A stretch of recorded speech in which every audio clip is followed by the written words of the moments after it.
After fierce negotiations, the U.S. and Canada concluded a trade deal that could potentially preserve a trilateral bloc with Mexico.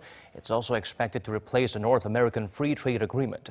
Kim Ji-yeon gets us up to speed with the developments.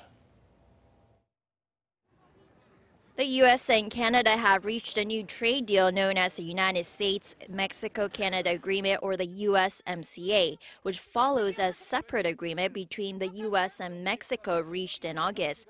The two new deals are designed to pave the way for a full overhaul of the 25-year-old North American Free Trade Agreement, or NAFTA, that governs more than $1 trillion in annual trade among the three countries.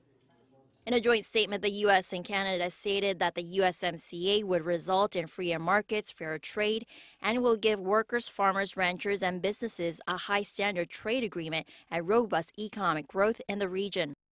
It'll strengthen the middle class and create good, well-paying jobs, as well as open new opportunities for the nearly 500 million people who call North America home. Under the New Deal, Canada agreed to raise quotas on U.S. dairy imports, but says it'll continue imposing severe tariffs that exceeds the quota. An extrajudicial trade dispute system called Chapter 19 under the NAFTA deal that covers alleged unfair trade practices is to be preserved in the New Deal, pursuant to aspirations of Canadian negotiators. Regarding the auto industry, Canada agreed to cap auto exports to the U.S., while the U.S. gave assurances that Canada will not be subject to national security tariffs the Trump administration had threatened to impose on imported steel and aluminum that could be extended to Canadian-made automobiles.